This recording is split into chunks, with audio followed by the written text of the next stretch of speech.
Hello, everybody. Welcome. Good afternoon. And welcome to the Tech Crawl. I'm so excited this day is here. And my name is Lindsay Coates, and I'm the Senior Associate Director of Career and Life Planning, and I'll be your host today.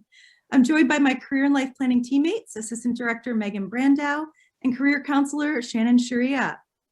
And also our amazing networking partners, John Wyatt, UX Research Manager from Bottom Line Technologies, and Marlena Trombley, Head of Marketing and PR at Orbit Group. I want to share a little bit about our mission at Career and Life Planning. Along with our greater advancement team and employer partners, our goal is to be a resource and facilitate connections with all student and alumni. The Tech Crawl is a perfect example of this mission. In a year full of change, this is a space to come together and support emerging NEC professionals with knowledge, opportunities, and advice. We're truly making the most out of technology this afternoon. We will start out on Zoom, move to Handshake for the crawl, and come back to Zoom where we'll welcome Henniker, Smutty Nose, Breckenridge Breweries, along with the New Hampshire Brewers Association for the unexpected tech behind the brewing industry. My colleague Megan Brandow will tell you that our pathways are a series of planned conversations filled with changes, twists, and turns. Yes, and truly listening to these conversations will help you approach new opportunities with enthusiasm and excitement. And with that, it's my honor to introduce the president of New England College, Dr. Michele Perkins, who will lead us off on our afternoon of conversations with a fireside chat with alumna Lori Sherer from the class of 1983.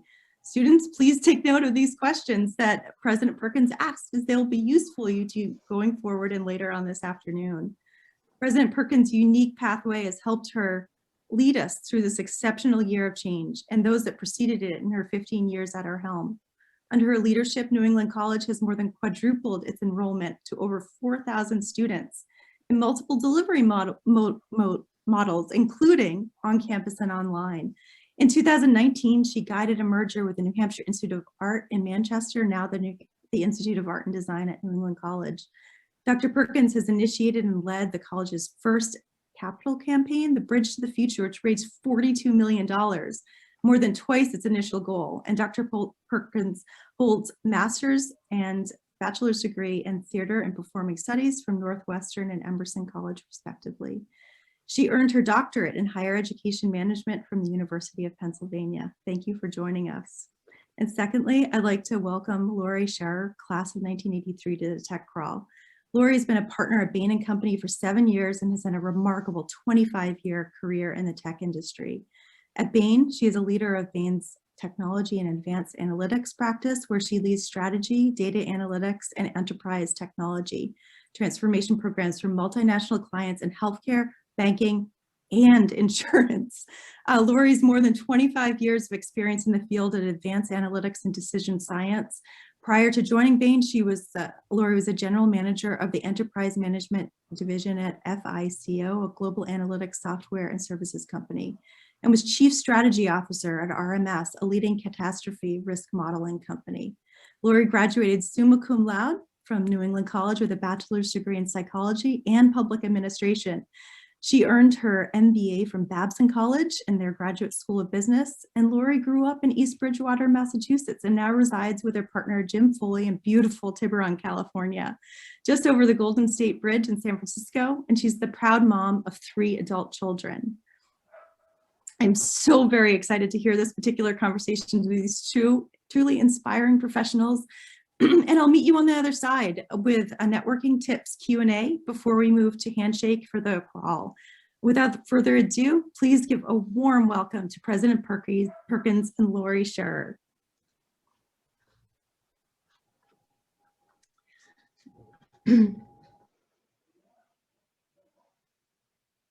Well, thank you, Lindsay, and good afternoon, everyone, and welcome to today's Tech Crawl. And I am delighted and honored to have been asked to participate in this very interesting program. And but it's my particular pleasure to be the interviewer for this afternoon's what we're calling a fireside chat. And just delighted that Lori Sherer, alumna of New England College, is our featured guest. And Lori, we're really pleased and honored to have you join us here today. So thank you for being with us to share your educational and career experiences. I know our participants, our students and alumni who are on this webinar today will be inspired and learn a great deal from you. You are, obviously, we've just heard your bio, a very successful professional. And as I said, as president, I couldn't be more proud to say you're an NEC alumna. But we have also many successful professionals who are NEC graduates. And so we're interested in hearing how you found your way beyond college, but also about your college experience. I know I'm a little biased, but I think New England College provides a superb foundation for any number of career choices that you might make.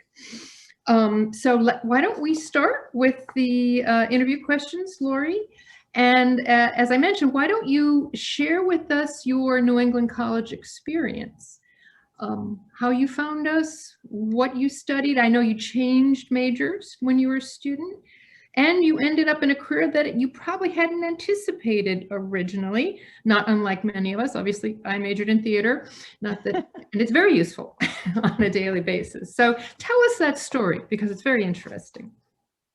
Well, thank you so much, Michelle. Thank you so much for having me here. You know, the 4 years that I spent at New England College were among the best and brightest 4 years of my life. And I have a deep soft spot for this school. And I have to say, you know, the academics were quite rigorous, and I enjoyed all the courses that I took while I was a student. But more importantly, I just really enjoyed being in the small, sort of intimate environment that New England College provides. Got to know some of my professors personally, and just had a really wonderful growing up experience, I think, during my college years. And all of that, I think, goes to just, you know, helping people build the confidence and the self-esteem to go forward in the world and to try new things and to tackle new challenges and to try to, you know, reach their full potential. So I really credit the 4 years at New England College with really helping me grow up and, you know, propelling me into the future that I have created for myself. So thank you for inviting me. I missed the covered bridge and the Kentucket and Daniels and all the wonderful things about Henniker for sure. As for my New England College experience, you know, I came to college, I was kind of like a lot of students, a bit of a blank sheet of paper at the time, you know, and I really loved the fact that I was in college and I could actually decide what courses I wanted to take. I was very interested in the human condition and what motivates people and what causes people to behave the way they do and why people sometimes can't stop behaving a certain way and so on and so forth. So I registered immediately for Psych 101 and I just fell in love with that learning adventure and took a whole bunch of psych and sociology courses, which I really loved. I also took great advantage of the advisory system. I had a wonderful advisor who truly cared a lot. And in one of my conversations, looking at sort of my transcripts and what I had taken as a, you know, a first semester junior, my advisor said to me, "Hey, it looks like you've taken some political science courses." And again, I took those mostly because I was interested in the world and what's going on in the world and how to make sense of politics and the world. And my advisor suggested that if I also took some statistics and some accounting courses, that together the combination of those courses would make a public administration major. So I thought, well, it can't hurt to have two majors. And since I was really interested in the courses, that's what I did. So I graduated with a dual major in psych, my first love, and then I also had a public administration major. Turns out the public administration major and the psych major were both important to what I did. My first job out of college, I worked for a company that did market research, and it was a consumer insights practice. And that's still a field that's alive and well today in the digital age. But back in the day, some 30 years ago, it was all about surveying consumers and running focus groups and interacting with consumers to try to understand you know, their wants and needs in particular areas. And that work got translated into the work that developers and designers were doing to develop new products and services. And in the old days, you know, big data was a survey with 4,000 respondents. And, you know, it took the psychology background in some ways to figure out what are the questions to ask and how do we pose them so that we can make sense of the responses that we get back. But it also takes statistics and data analytics to kind of, when you have a quantitative survey like that, to be able to understand the patterns in the data and try to interpret what they mean. And of course, today, that whole field has accelerated greatly. Today, we have UX designers and developers who are building apps and experiences, digital experiences for consumers. And the basic notion of trying to understand, you know, how people navigate through a website, what they find interesting, what they click on, where they pause, what they buy, what they don't buy, all of that understanding, it's morphed in the way we collect those insights.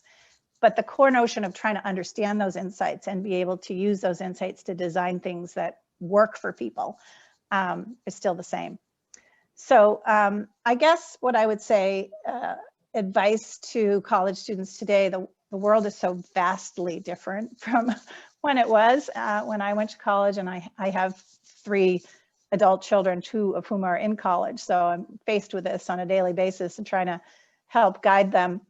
I think the 2 things that this generation of young people are comfortable with is, one is change. If you think about the rapid pace of obsolescence and technology today in our world, so it took over 100 years for the automobile to fully replace the horse and buggy. It took less than 10 years for the iPhone to fully replace the first flip phones. So we have a much accelerated pace of obsolescence today. And I think young people are much, much more adaptable to change as a result. So for example, when, you know, there's a new operating system on my iPhone and I'm reluctant to click the button because I don't want the screen to change because I'm used to it the way it is. My kids are just the opposite. They're like, Mom, upgrade, it's going to be better. So I think young people are much, much more adaptable to change, and that's a great thing. The second thing I think is the point that I was making before around being comfortable with data, because I think every field today involves data and people are trying to use data to get insights about how to do things better. So I think whether you're in sociology like I was or psychology like I was, taking a course in statistics or getting familiar with the tools to manipulate and derive insights from data is it's critical, and it's going to continue to be critical. And I guess the final thing is sort of communications. Like, a liberal arts education is really great, I think, for people, teaching people how to be critical thinkers, but also teaching people how to express their ideas in a succinct and straightforward manner. But I think the tools for communication today are so different. It's no longer sort of the long 10-page white paper of prose. I mean, that still has a place in the world, but increasingly communications is around short, pithy sound bites, get to the point, use visual aids, you know, use video. And again, I think younger people today, because of TikTok and Facebook and social media, are very, very, very facile with how to communicate things through mediums other than just the written word. And that's, I guess, Michele, where your theater background would come in handy as the ability to really compel an audience and sway people with your opinions. Well, thank you. But as you mentioned, you know, it's understanding what motivates people is what fascinated you. And certainly if you're thinking about selling a product, understanding how your product is perceived and what might motivate someone to purchase it is where you start. And that's the je ne sais quoi that a computer can't really tell you. I mean, the data can tell you, but you have to have some overall knowledge of how human beings work. I think that the term tech it still is, maybe I'm wrong, maybe I'm dating myself, somewhat daunting to those who aren't majoring in electrical engineering or computer science. Tell us about how broad that is. You've just kind of discussed it in general, and and how the opportunities in tech really are vast today, no matter what you major. Yeah, that's a great question. You know, we used to think of technology as an industry, the tech industry. But today, technology is what separates the winners and losers in every industry. And I've been working recently in healthcare, and we just think about what Amazon did to retail. The front end sort of ability to see all the choices of products in a category, compare them, see the prices, and so on and so forth. I mean, that's really changed consumer expectations for how easy it should be to understand choices and to make choices. So in healthcare today, it's very opaque. We don't, you know, if you want to see a dermatologist, you have to do a Google search and read on Yelp, and it's like it's very very difficult to decide what the choices are and what it's going to cost you and so on. So I think technology is become integral, as I said, to every industry, digital technology in particular, that allows you to slice and dice choices and see your choices, but also the back end technology of how those products and services get delivered. I mean, COVID has been a real wind in the sail of all things, you know, delivery oriented and remote oriented. Going back to medicine, you know, telemedicine has spiked unbelievably. You can see a physical therapist now over Zoom. Again, necessity is the mother of invention. I think you said that at the beginning, but we've really living in a time where technology is actually vital to our livelihoods and is impacting every single industry. So it is a vast topic, and I think young people today are, as I said earlier, much more facile with technology as users, and as they enter the workforce, they'll be catalysts to helping those companies figure out how to embrace technology to improve their services.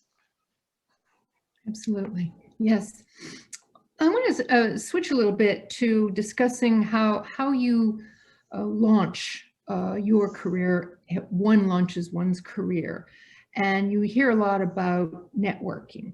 I'd like to talk a little bit about that. We always encourage our students and our alumni to build a network with alumni, faculty, employers, like the Tech Crawl today. How do you develop this in your own career, and why is it important?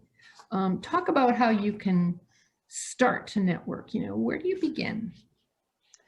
Yeah, networking, as we said earlier when we were chatting about this, it's so important. I mean, it's been very critical to my career and how I have moved from one thing to the next and how opportunities have presented itself. And very important to, you know, even in your first job, you'll have a few people that really, you know, take you under their wing and really, you know, mentor you and so on and so forth. And those people can become absolutely vital to you 15, 20 years later, as has happened in my career.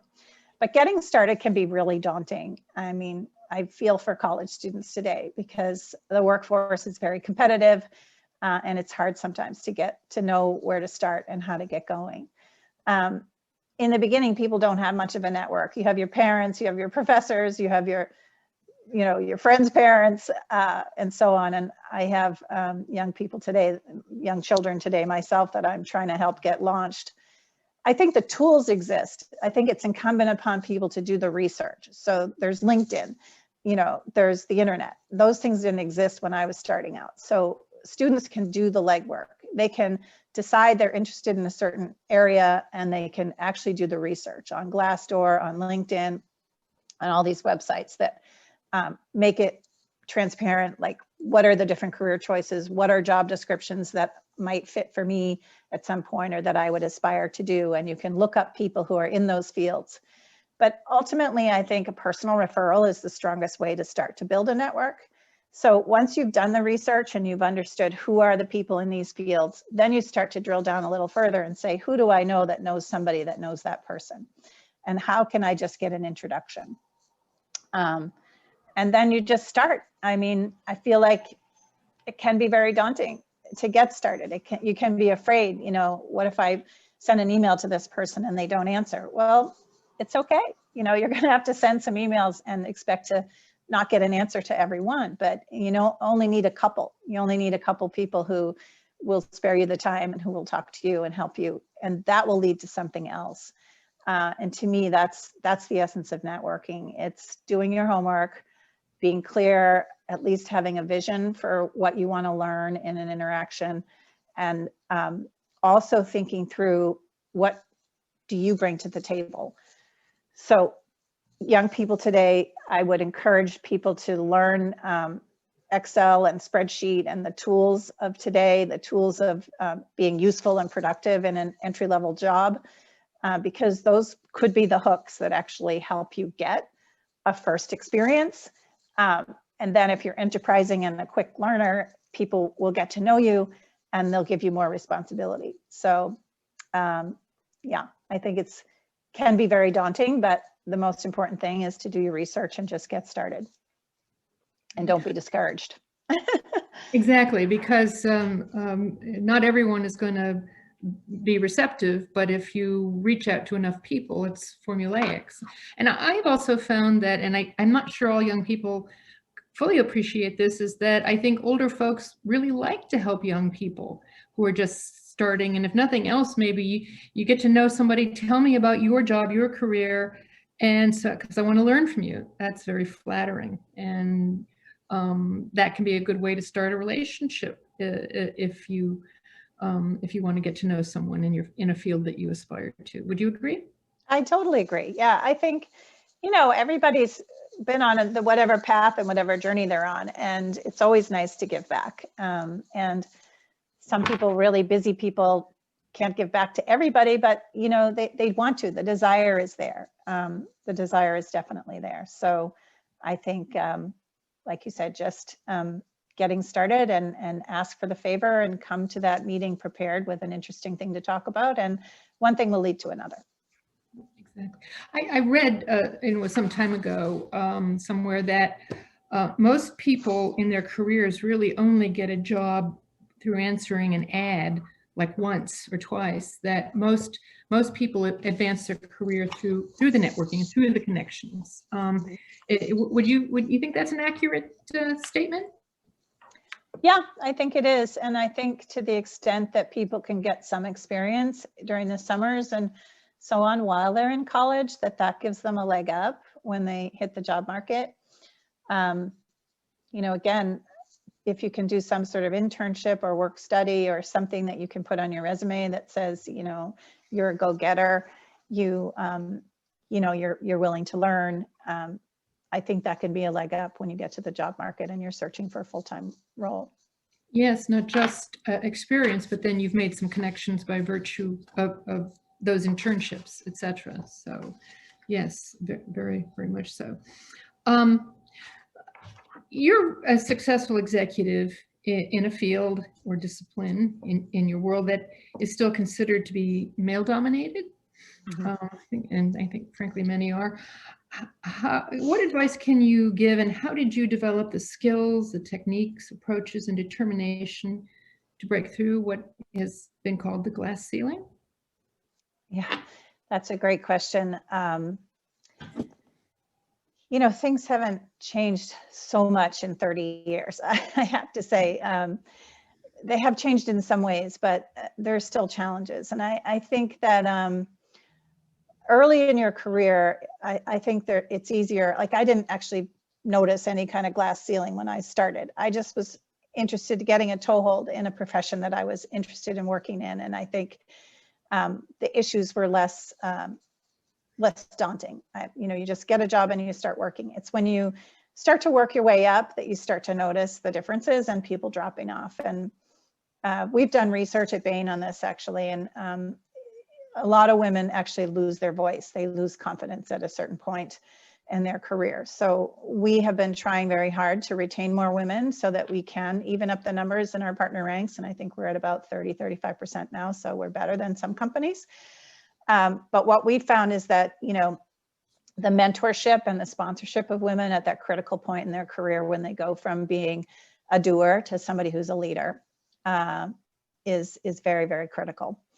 I think for young people, they have much better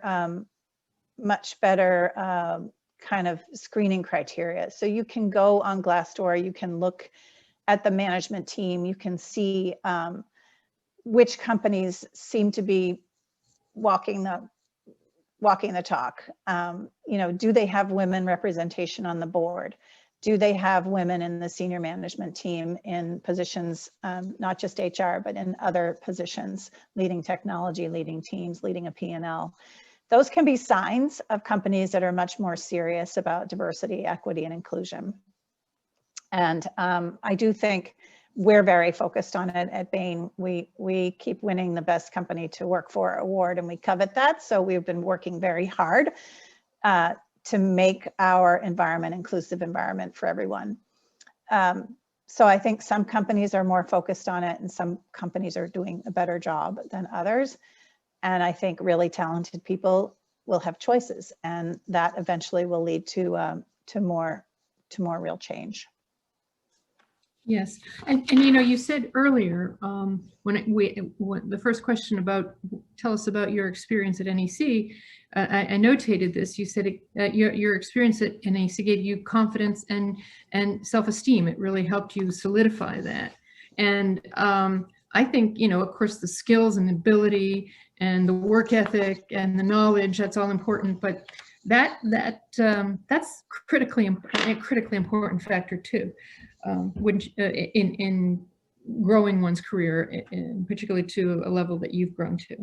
Yeah, I totally agree. And I shared with you in our earlier conversation that I had a chance to participate in theater at New England College. I was a leading player in Pippin, and I hadn't done any theater before. But I think, you know, college represents an opportunity to try things like that. And I guess I would just really encourage folks, particularly women, to just reach, because there's really a safety net. There's no real failure, actually. The only failure is not trying. And it's New England College is such a supportive environment that it's an opportunity for people to really experiment with things that they might feel self-conscious or feel like, no, I could never do that. Well, I thought that, but I tried out, and it turned out I knew how to tap dance. And tap dancing was an important thing for that role, and I got the leading player. So, you know, I think those experiences along the way can teach you that, yeah, you can do things that you think you can't do, and you should try. Absolutely, yes. A college, and especially a place like New England College, but the, you know, the environment, the campus, the people that work here, it's a place to experiment and be safe. And exactly. And you can be safe and try and maybe not do so well at some things, and it's fine. You'll find what you love and what you're good at. And if you, I like to say, when students say, what should I study? Study what you love. And if you love it, you'll be good at it. And if you're good at it, you'll succeed. And that's all you need to know.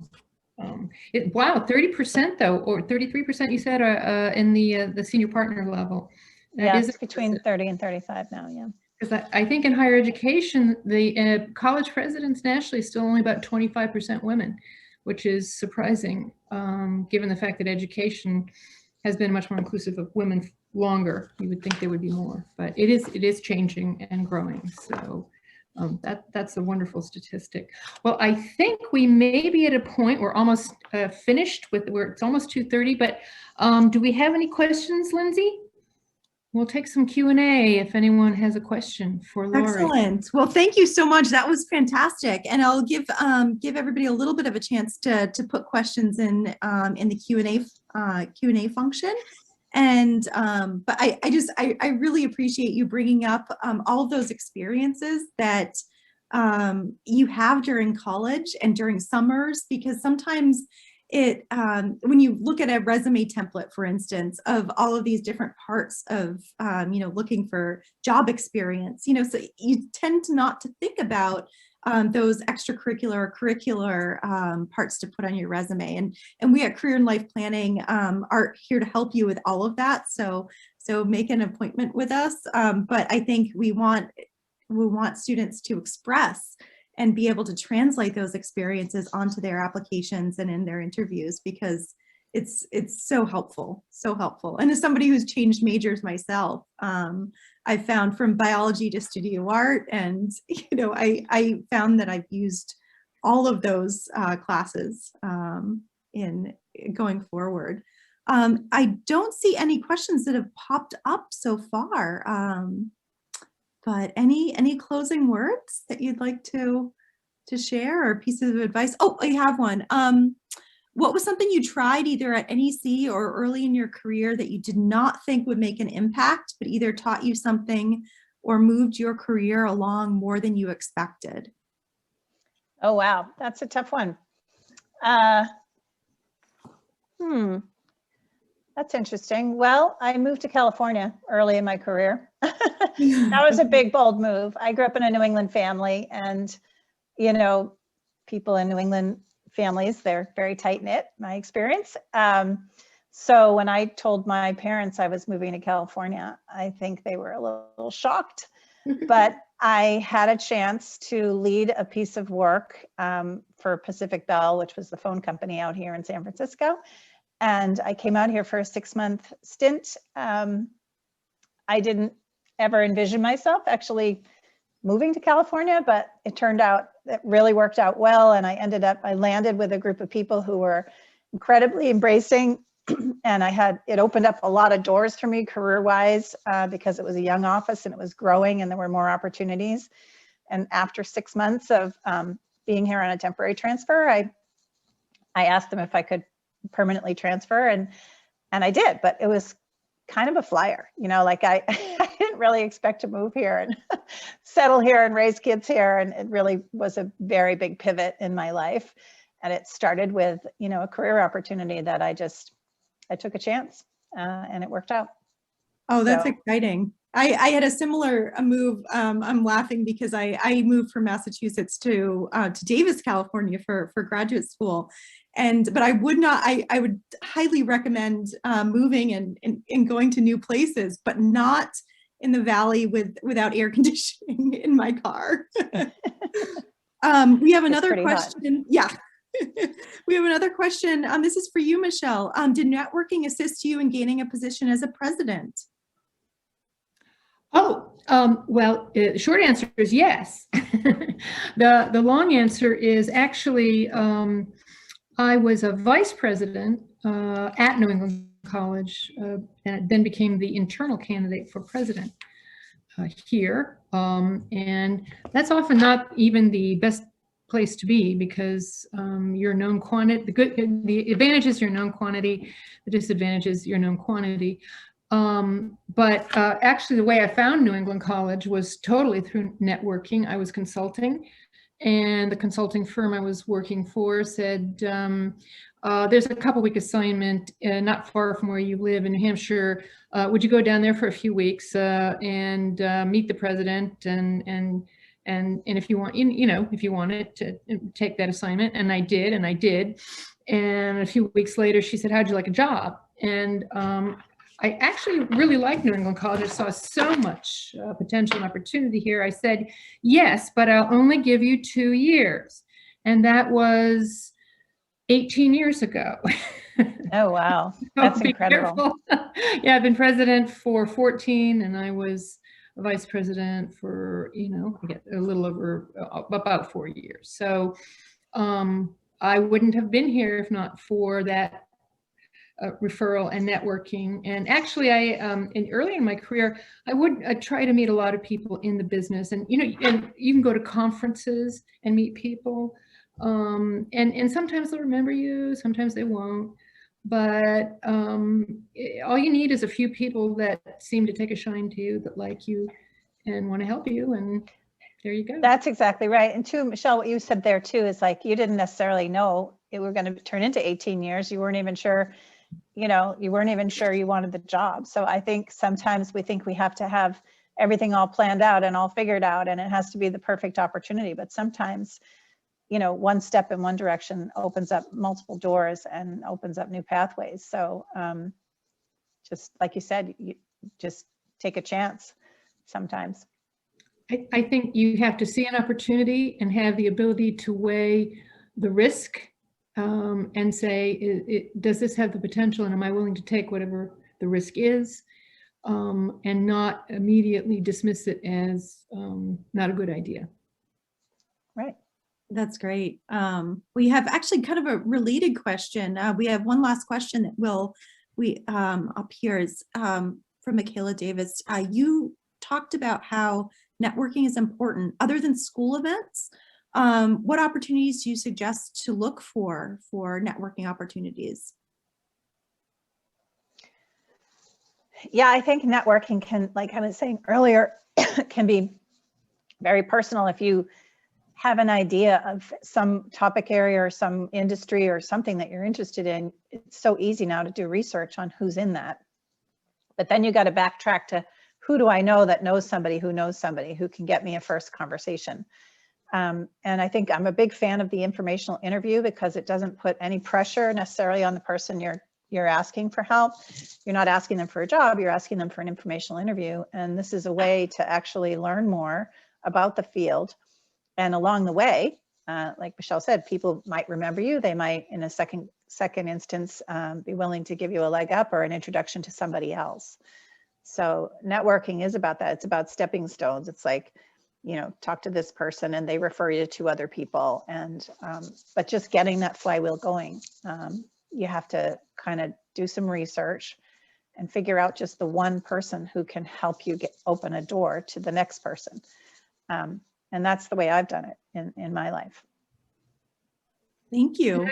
And I would say, don't make sure that you convey appropriate eagerness and enthusiasm for the career, and even if it's a company that you're even be enthusiastic. And I think you have to be careful not to be too particular and specific about what they might offer you, because you don't want to be, you want to be focused, but when you're just getting started, sometimes just getting that foot in the door is the way to go. Exactly. Yeah, and really being kind of open to those new possibilities. And, I think one of the pieces of advice I've always heard is if it feels, every new step should feel a little bit like out of your comfort zone. And that's when you're kind of truly getting or going for an experience that is a growth one. So is a step up. But thank you so much. Do we have room for one more question? We have one more that popped up. Fine. Okay. Any advice for networking above your current peer level, getting an introduction to executives and directors, for example, in target industries? I would say parents and professors and friends' parents and cousins' parents. Again, I think a personal referral is super helpful in opening a door and getting a first conversation going.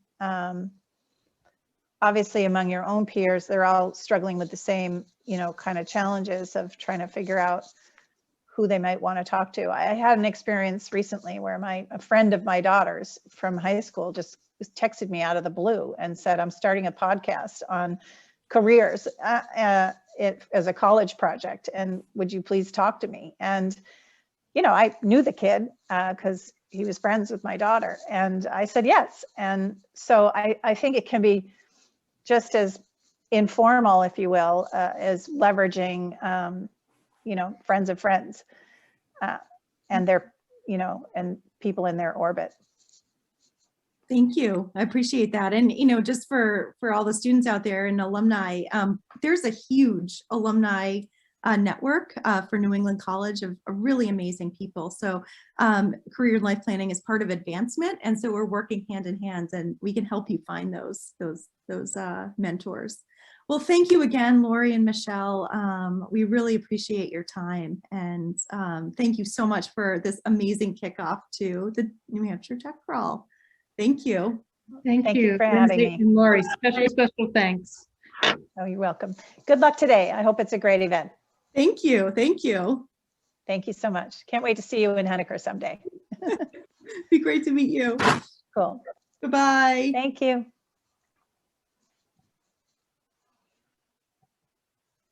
Well, hello. So now we're on to the second part of the tech crawl. This is going to be networking 101, the tech crawl intro and tips. I just wanted to throw out the schedule for today. And we're joined here by Marlena Tremblay and John Wyatt. Marlena, whoops. Do you want to say hi? Hi, everyone. It's great to be here. I'm a former adjunct professor, and I work in marketing and PR, but a whole bunch of tech startups as well. So I'm really excited to answer any of your tough questions. So I really hope that you engage in the chat, and I'll hand it over to John Wyatt from Bottom Line Technologies. Hey everybody, I am John Wyatt from Bottom Line Technologies. Really excited to be here for our second ever tech crawl. Obviously a little bit different than 2019 when we were actually able to crawl around Manchester and visit everybody. But I don't know about y'all, that was an incredible session. I took a bunch of notes in my little notepad here. So yeah, really excited to get to know all the students here, and hope you have a great day. Well, thank you. Really appreciate it. So this part of the tech crawl is going to be covered about networking. And we already got some really great information about networking with President Perkins and Lori. So we want to continue that conversation and answer your questions. We're going to start off by Megan Brandow. I'm going to turn it over to her in a few minutes to discuss a little bit about networking and sort of like the next steps. And before we do that, I want to make sure everybody has the starts to make sure that you have all the sessions on Handshake that you'd like. There's still time to sign up during the tech crawl. We'll also be a part of and be able to help you during the tech crawl with a hospitality room. So we're going to put all of those links in the chat as we go on. So register for sessions and then, but most of us ask questions. So I want to turn it over to Megan Brandow, who's going to ask some questions of Marlena and John. All right. Hi, everyone. My name is Megan Brandow. I am Assistant Director of Career and Life Planning at New England College. I've been with the college for almost 5 years, and I'm delighted to be here today. So we received some fantastic answers from Lori and Michele regarding their unique career paths and all about networking. But I would love to hear some additional perspectives from our team. So first and foremost, the first question I have is, why do you think networking events are important for students to participate in? Yeah, I mean, I think we just heard it, like so much of your career and your trajectory in life really is built around who you know. I do want to kind of revisit one of the questions from the last period there. So it can be really tough, and like I'm a really introverted person, so it can be tough to break out of your shell and find these networking events. So there's obviously a lot within the academic space, but as you start out your career, there's a couple ways to start thinking about it. There's networking within your own organization, so the company that you might start out working with, and then there's networking kind of broader externally. So some helpful things, and Megan, I'm just ranting here, so pull me back in. No, this is perfect. I want to ask more directed questions, but you know, a lot of the value I've gotten out in my career is just networking inside of companies that I'm working in, even if it's with teams that I know nothing about. So to give you a little bit of a story, when I was first starting my career way back at EMC, which is now part of Dell Technologies, there was this new technology thing I was really geeking out about, the Internet of Things. I don't know if y'all have heard about that at all. So I saw that there were some internal communications. A lot of times big companies would just kind of broadcast out, hey, we're starting to think about XYZ. Here's what's going on with this program. pay attention to those and reach out to whoever's kind of running that or sending those communications, and volunteer your time. So I had reached out to that program manager and said, hey, if you need any help with anything, I'd love to learn more about what you're doing and see how I can get involved. And lucky for me, he had a lot of grunt work for me to go through. And just the fact that I kind of spent the time to learn about that program, volunteer my time, and look at, how I can lighten his load. We still keep in touch today. And he was able to network me within the organization really well. So that's some tips and tricks for internal networking. For external, there was a great question around where do I find other venues, professional networks. So within the UX space, there's the UX Professional Association, both for the broader kind of Boston area and for New Hampshire at large as well. Both of them have monthly events. They have yearly conferences. Even through COVID, they're moving digital. Those are great ways to go and meet people and talk and learn new things. And then Marlena, you actually told me about a really cool tool. I haven't used it yet, but was it Lunchbox, where you can like sign up and they'll pair you with other people to start talking with? Yeah, so it's Lunch Club, and I've talked to a handful of college students that way, and you can set your objective as networking for a job or internship. So we can drop that link in, but it's lunchclub.io, and it's been a really great way to just meet people from all over. You can select what city you want to speak to people. So if you're hoping to stay in New Hampshire, Boston area, you can specifically select that. But if you're looking to talk to companies in California, you can do that as well. Great. And Marlena, I know that you are a super connector. You are so involved with all of these young professionals associations. Can you speak to that a little bit?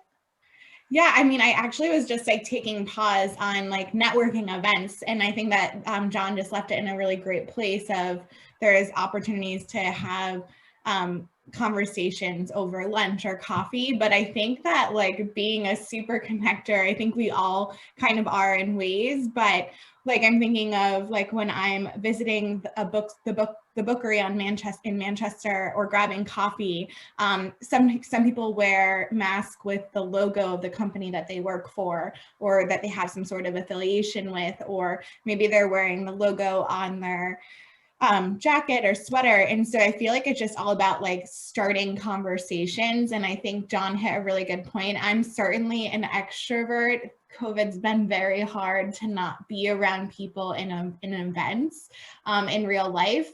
But certainly like we all go out to the grocery store for the most part, or still have some sort of interaction with people, whether it be digitally or in person. And I definitely just would say to try to start that conversation, whether it's paying a compliment to something that they might be wearing, or just like inquiring about something like a logo on their mask or shirt. And then that conversation, you never know what it's going to lead itself to. But I think in the previous conversation, it's really true that everyone really does want to help you connect. And the best part about New Hampshire since I moved here is it truly feels like everyone is just a phone call away, right? So like if I don't know someone, I would ask you, Megan, and I would see that you're connected with someone at that company on LinkedIn. And so certainly I wouldn't be fearful about like reaching out to an executive, but certainly there are maybe other people that you can even reach out to before you talk to that executive, right? So you can find someone on LinkedIn who is an intern at that company, or maybe within their first year, and reach out to them on LinkedIn and start that conversation, and then network your way into that conversation with the executive or your potential future boss in a specific role. So I think that it's all about just starting conversations online and starting conversations in person, and don't feel like you have to necessarily attend every single event if that's not your cup of tea. But certainly I always say the parting words I'll leave on this question is like the hardest part is showing up. So for all of you guys who showed up today, like we're so grateful because this is making this session so much more fun. But I really think at the end of the day, hopefully you took like 3 things away from this presentation or this day of the event, and you'll just be able to you know, really put those into action. And so good job showing up, and just keep showing up and it will get easier. Yeah, those are totally, such great points. Yeah, and I wanted to just see really briefly, like what John said about earlier about, and Marlena, sort of what you said about SuperConnecting and finding out how you can help. You can help your employer or help that other person. And I think even if you're really nervous or just at least listening, you know, and listening is probably one of the best SuperConnecting skills, just to be able to see how you can be helpful for them and what they need. Oh, I love that. I just want to reiterate that because I feel like how I've gotten internships that never had an internship program was I like listened to their pain points. And I will say the majority of my internships were free. Now at every company I've ever worked for, which I have worked at several, I've started an internship program and they've all been paid. I think that's very important. But I always found like, what are their pain points? Like, where are like their roadblocks? Like, where can't they hire someone and where can I add value? And you kind of just put it, now you're flipping it, and versus being like, I need an internship in order to get a job. I need this, and saying to the employer, like, this is how I can help you succeed or just take one step further. I noticed, you know, your graphic design, like you're not doing this, and this is something I learned at my school, and I'd love to bring that to the table. And they'll feel so relieved and be so excited that you did the research. And if they can't hire you, I'm sure they would be a super connector and connect you. Yeah, and to build upon that, you know, we've been talking about how we can ask people to connect us to other people. You know, another great way to really grow your network is to be that professional matchmaker yourself, and don't even wait for somebody to ask you to say, hey, you know who you would love to talk to or who you should meet, you know, this person over here. And then both of them are going to remember that you created that connection, and they're going to carry that forward and start kind of snowballing your own network just based off of that. Great. So what kinds of questions can we expect to be asked at a networking event like this or any other? Tell me about yourself. So I think that's always like a good thing. One thing that's worked to my advantage is when I moved to New Hampshire, I started teaching Latin and ballroom dance, and I moved here right after college. And no one wanted to talk to me about my job. Everyone was like, tell me about salsa dancing. And then I started leaning into that, and it became this way of people being able to follow up. So like after you have a conversation with someone, whether even if it's today, I know we're not like seeing you guys on camera, but you can certainly connect with us on LinkedIn. And if there's something that resonated with you, that's a way that you can remind people of how you kind of thought of them or connected with them. But I think if there's that one thing that's like interesting, like, is there a certain club at school that you're very involved in? Is there a specific hobby that you're really strong in? And that's the conversation that I think people will gravitate towards. And then you can kind of like loop it around about like, maybe like, oh, and by the way, like, you know, where do you work? Or, you know, tell me more about your company, and you can ask them. And then that kind of brings you into making an ask for an internship or a job. I mean, I think that's so important, Marlena. Like, how do you kind of started to hit on this, but you have a conversation with somebody. How do you follow up on that to make sure you're connected in the long run? And to me, there's really 2 critical pieces of that. And the first one is timeliness. Don't wait more than 24 hours to send that LinkedIn connection or that email, because by then you're going to meet 100 people. You're going to forget somebody, right? And 2, the specificity of it. Don't be lazy and use the generic LinkedIn template or just send a connection. Say, hey, I really enjoyed, Marlena, like learning about your ballroom dancing class. You were really energetic, and I learned a lot about marketing strategy from you. I'd love to continue the conversation. And then like use that as a personalized message for your ask and your invite. I just want to follow that up with, I feel like people do reach out quite often to me, maybe from like being a former adjunct, but the thing that I think is the hardest when you're asking someone who's super busy is when it's super general. Like, I would love to just talk and maybe like hear about like internship opportunities. So like, I always kind of circle back around like, great to hear from you, but before we chat, like, could you do a little bit more homework or research and really say, this is what I'm looking for in an internship? Like, what are your non-negotiables? Like, do you want it to be remote? Do you want it to be in person? Do you want it to be in the art space, or do you want it to be in the sports marketing space? Or these are like 3 specific companies that I have my eyes on.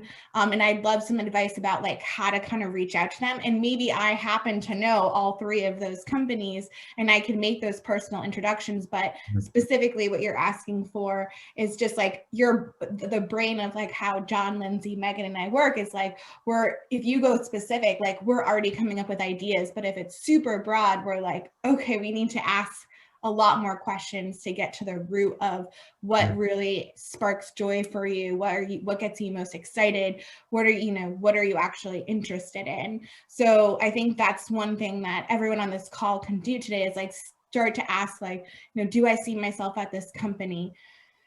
What makes a great internship? Do they have this type of culture that I'm looking for? And I think that's okay to start to put things in a bucket of, this is what I don't want in an internship, and this is what I do want in an internship.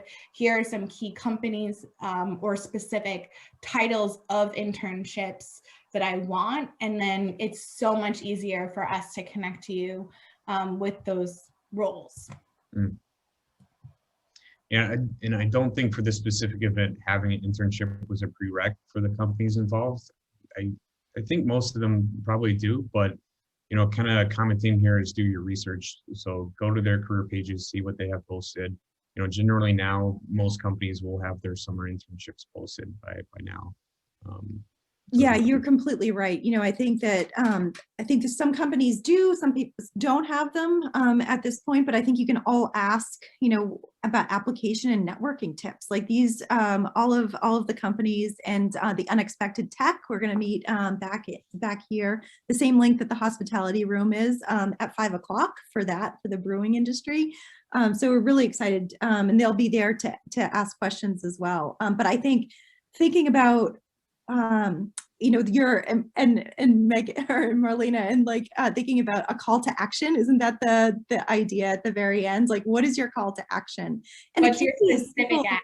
Yeah, and it can be as simple as like, hey, I just want to learn, and that's perfectly acceptable at this point. Just we're in a weird situation with, so much going online. So they might offer you, questions about not just applications, but like, hey, what does it mean to be a really effective remote worker? What does a schedule look like? What does your day in the life look like? And just to be able to imagine yourself in these positions, because it's all about access and we're about accessibility. But I think we are wrapping. We have a couple more minutes before the sessions start. So I wanted to just give you a quick intro in the chat. I've put in the link to move to Handshake. Here are some questions that you can answer, and then or you can ask of people. And then the next slide, there are just some quick kind of like pitch. Mad Libs, again, tell them who you are, tell them what you're good at, and then again, provide a call to action. We want to make sure that you have enough time to sign up for all 4 sessions. So you have some choices. There's a new company that just added sessions overnight, so that should be exciting. And in the chat is also the hospitality room. Here's the QR code and the link to go to Handshake, which is also in the chat. But we are here for you during the whole time. So you can ask questions in the hospitality room.